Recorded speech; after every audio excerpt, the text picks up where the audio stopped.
Video today. We're doing two NFL player props here on PrizePicks for Thursday Night Football. Thursday night, October 31st, Texans Jets on Thursday night in New York. Before I get started, you guys, link in the description below of this video. Join the Discord, $9.30 per month, 31 cents per day. Currently doing a special right now, 20% off your first month if you are a first-time member of the Discord. Again, comes out to like $7 for the full month. Link in the description below for that. You can use promo code TUFF in the link. Also want to mention I'm not a gambling expert, not financial advice. Simply just plays I'm personally looking at making. Hopefully give you guys some insight and analysis to make your own player prop decisions here. Again, no one is pressing submit on those parlays other than yourselves. We went 2-0 yesterday in the NBA video, so obviously looking to continue that 2-0 night last night. 2-0, actually, both the NBA plays from yesterday's video were just super free. We had RJ Barrett over fantasy and Bilal Coulibaly over fantasy, and they both had 40 plus fantasy points. So looking to continue that tonight. Before I get into the two plays, though, I do want to talk about Daily Grand Fantasy, DFS Optimizer. Again, absolute elite tool that I do use on a regular basis to add plays into my parlays. Does all the hard work for you. Like, for example, top play on the board right now for the NFL slate. Again, these changes every single 30 seconds. Like, you refresh the page and there's a new top play on the board, giving us those types of advantages on those discrepancies. But J.K. Dobbins plus Nick Chubb, under rush yards combo at 125.5. You can see, just given the odds on other sports books compared to what they are on PrizePicks, showing us those types of line discrepancies. Again, like over six rush attempts for Bo Nix is the discrepancy at 53.72 because it's listed on DraftKings at 6.5, right? So that half 0.5 discount essentially on PrizePicks. Again, you'd have to go to all these different sports books, go back to PrizePicks to see these line discrepancies. Daily Grand DFS Optimizer does it for you. So again, link in the description below. You can get 25% off your first month for Daily Grand Fantasy. Highly recommend you guys. Link in the description. But let's get into it. I got two player props for this Thursday Night Football game here. Let's not waste any time. Let's get right into it. The first play I'm looking at here is going to be a fantasy score line, and it's going to be Kaimi Fairbairn over 8.5 fantasy score. Thursday night football and kickers has always kind of been profitable over the last couple of seasons, given the short week, given how offenses tend to usually struggle a little bit. And more specifically, we look at this game, Texans Jets, obviously a road game. Weather is not going to be a factor whatsoever here in this one. I don't think. 8-mile-per-hour winds should not be any sort of factor, right, for a kicker.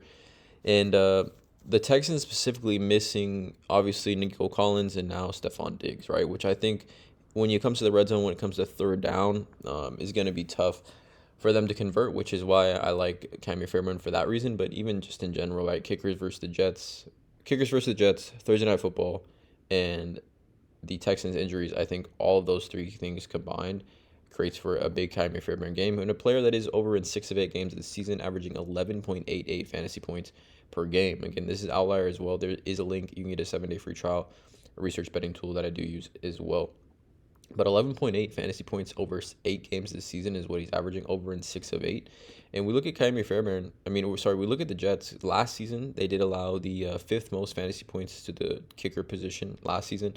This season, it's not as high because their defense is just maybe struggling a little bit more.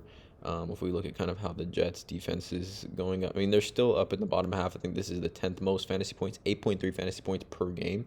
But even so, they are still allowing the 5th fewest pass touchdowns to quarterbacks, right? Only 6 total pass touchdowns on the season is what the Jets have allowed. So again, also completion percentage is extremely low. Jets' 3rd lowest completion percentage in football.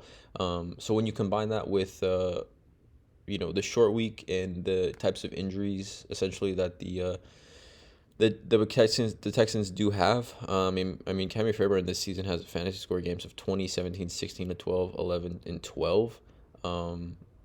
Presenting us a great opportunity, right? And then we kind of look here as well at Fairbairn at his field goals made, which is just completely off the board, I believe, on PrizePicks. They're not even going to put this on because it was a goblin, a green goblin, and now it's completely off the board. He's juiced heavily over 2 field goals tonight. Minus 160 on Caesars, minus 155 on BetMGM to kick at least 2 field goals. And if we kind of look at this season for Fairbairn, when he does make 2 field goals, he's over in every single game, 11 plus fantasy points in every single game. When he does kick at least score or make at least 2 field goals.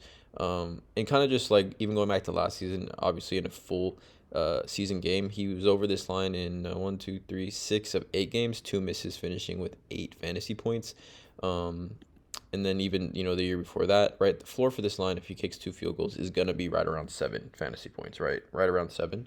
And then the scoring breakdown for kickers and how it works, you get 3 points for a kick field goal between 0 to 39 yards, 4 points for 40 to 49, and then 5 points for 50 plus. So again, the 1.5 field goals made goblin is back on the board here. So again, if you don't feel comfortable with the 8.5 fantasy, you could add this into your parlay instead. I think it would be a 2.5x. But I like 8.5 fantasy score here for Fairborn as the first play. The second play is going to be a first half prop fantasy score. It's going to be Rodgers over 7.5. For quarterback specifically, I think there's profitability in first half lines. For quarterbacks, more so compared to full game. I think, when you kind of sometimes look at lines and for Rodgers, it's pretty split, like 17.5. If first half, his full game, I think, is at 15.5. So a slight, 17.5, 7.5 plus 7.5 is 15. So his full game is set at 15.5, giving us a slight discount right on the first half lines here. But this is a player that is over this line in 3 straight games, kind of showing that the Jets offense does come out hot. And Rodgers, he's over 15.68, 11 and 15, 11 and 11. And again, all 3 of these defenses are pretty good defenses as far as being able to, prevent the pass, right? But like I said, for Aaron Rodgers in this game, the Jets need to bounce back offensively. Not that Rodgers has been playing horrible, but the Jets have obviously not been winning football games. Full game, we can't really see first half lines here, but full game at home, he's had his 2 best games that he's had this season have come at home, right? And the Jets haven't played a ton of home games, but his 2 best games here have come at home against, again, tougher pass defenses like 3rd, 4th, 9, 8, and 9. And those are the teams that, like I said, Aaron Rodgers has gone over on this line recently. Like if you look at Buffalo, Pittsburgh, and New England, and then we go to how those teams rank versus the quarterback, 9th, 4th, and 8th. And now he gets a matchup versus the 21st team against quarterbacks, essentially fantasy scores per game to quarterbacks. If we kind of look at how that looks here as well, let me see quarterbacks. I think they're in the top 10, the bottom 10 essentially.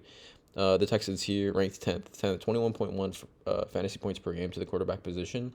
And 7.6 fantasy points is 88 passing yards and a passing touchdown. That's all he needs, right? It would be 7.52 would hit the over on this line. So 88 passing yards and a passing touchdown for Aaron Rodgers with Devontae Adams, Garrett Wilson is a great spot. And we kind of look here at Aaron Rodgers.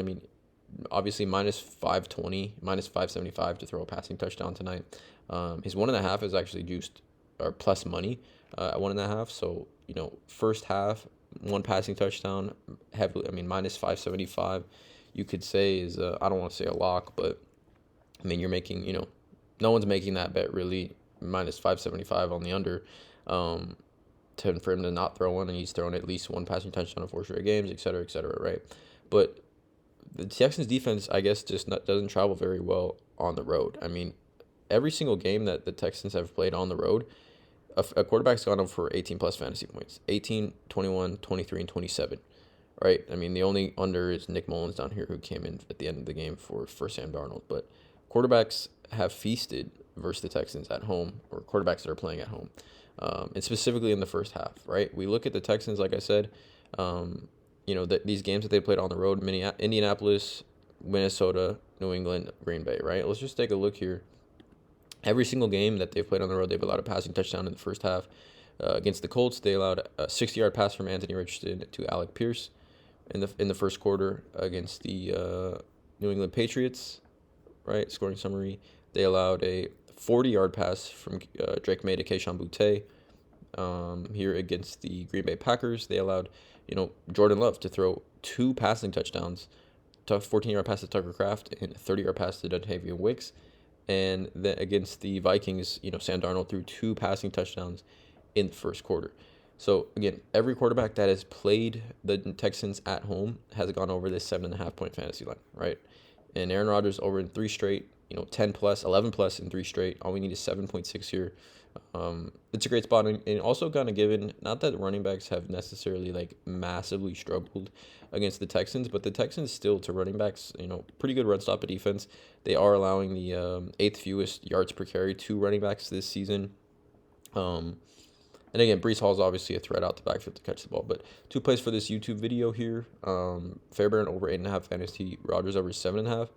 Please, you guys, drop a like on this video. Check out all the links in the description below. And as always, let's cash.